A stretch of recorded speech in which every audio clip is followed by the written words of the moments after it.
কিছুদিন আগে পুলিশের চাকরি বলে আছেন আপনাদের, পুলিশ মানুষকে মেরেছে অকাতর, কার নির্দেশে, কি জন্য?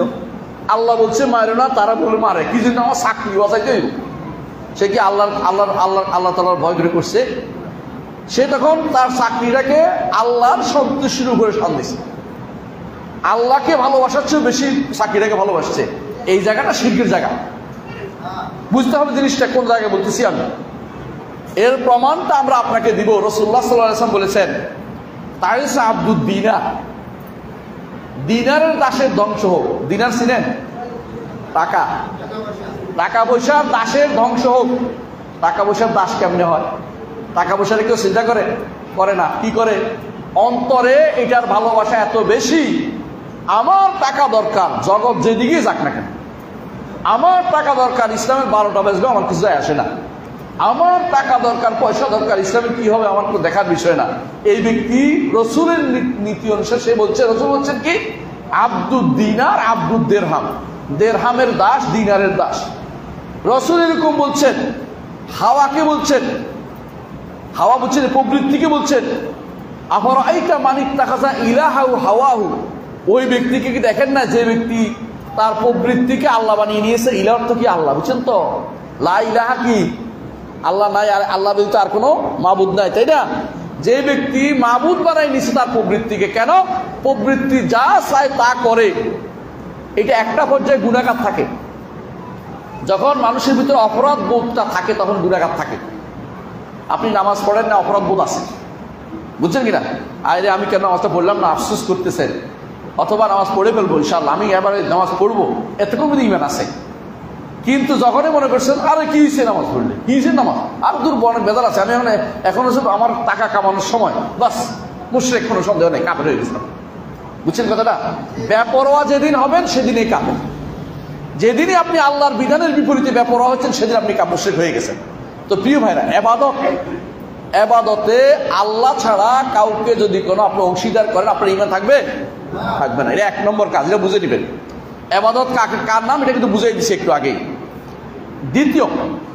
দ্বিতীয় যে কারণে ঈমান চলে যায় সেটা কি? আল্লাহ এবং বান্দার মাঝে আল্লাহ কি বলছেন? উদউনি আস্তাজিব লাকুম, আমাকে ডাকো আমি তোমার ডাকে সাড়া দিব। আল্লাহ বলেন নাই আমাকে ডাকো অমুক হুজুরের কাছে যাইয়া ওনার মাধ্যম হইয়া আমাকে ডাকো, এটা কিন্তু আল্লাহ বলেন নাই। সরাসরি বলছেন উদউনি, আমাকে ডাকো। আচ্ছা, আপনাকে যদি কোনো বলে, বর্তমানের প্রধান উপদেষ্টা একজন আছে না, যে ভাই আপনাকে খুব পছন্দ, আপনি চলে আসেন আমার কাছে, কালকে কথা বলো আপনার সাথে। আপনি যদি বলেন যে আমি কেমনে যাই ওনার কাছে, এই তুই তো ভালো, তোর সাথে যাই, তুই আরো 10জন 12জন রেলওয়ের রঙের, উনি কেবেন যে এটা কোন কথা, তোমাকে আসতে বলছি, 10জন আনতে বলি না, তোমার আসল কথাটাই বলতে পারো না, তোমার জন্য যা দেবার তা দেওয়া হচ্ছে না, কারণ তুমি তো আমাকে বিশ্বাস করতেছে না। তো দুনিয়ার বুকে অনেকে আছে একটা নীতি বানায় নিছে, এটা কি?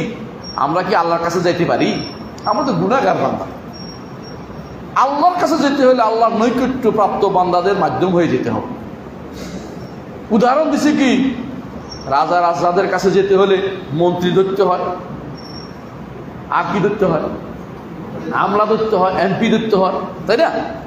উজিরে আজম ধরতে হয়, উজিরে দাখিলিয়া, উজিরে খারিজিয়া ধরতে হয়। তেমনি ভাবে আল্লাহর কাছে যেতে হলে কি লাগবে? ওলি আল্লাহ লাগবে। ওলি আল্লাহ ছাড়া আল্লাহর কাছে যাওয়া যায় না। বুঝে আসছে কথাটা? যে ব্যক্তি মনে করে যে এই মাধ্যম ধরছি তারে নিতে হবে, সে তার মাধ্যমে শুধু আমার এবার সে কিন্তু বসে কোনো শব্দ না। আল্লাহর কাছে যেতে হলে মাধ্যম একটা আছে, এটা কি? মুহাম্মদুর রাসূলুল্লাহ সাল্লাল্লাহু আলাইহি ওয়াসাল্লাম। কি মাধ্যম এটা? পদ্ধতি জানার জন্য, কেমনে আল্লাহর কাছে আমার যাওয়ার পদ্ধতি, সেটা কি? প্রত্যেকে যাবো আল্লাহর কাছে, প্রত্যেকে আল্লাহর কাছে আমরা যাবো। তিনি বলছেন যাওয়ার আগে সালাত আদায় করে যাও। কেমনে সালাত? আমি যেমনি পড়ছি তেমনি। যাওয়ার আগে ওযু করো, কেমনে করবো? আমি যেমনি করছি তেমনি। একজন ব্যক্তি শুধুমাত্র আমাদের জন্য শরীয়ত পাওয়ার মাধ্যম, কিন্তু ইবাদত দেওয়ার মাধ্যম মাঝখানে কেউ নাই। আমি সরাসরি আমার রব্বুল আলামিনকে খুশি করার জন্য ইবাদত করি, সরাসরি তার জন্য ইবাদত করি। মাধ্যম আমার রসুলকেও ইবাদতের মাধ্যম হিসেবে করি না, ইবাদত জানার জন্য মাধ্যম হিসেবে আমি তাকে গ্রহণ করি। ইবাদত পাঠানোর জন্য আল্লাহর কাছে আর কোনো মাধ্যম নাই।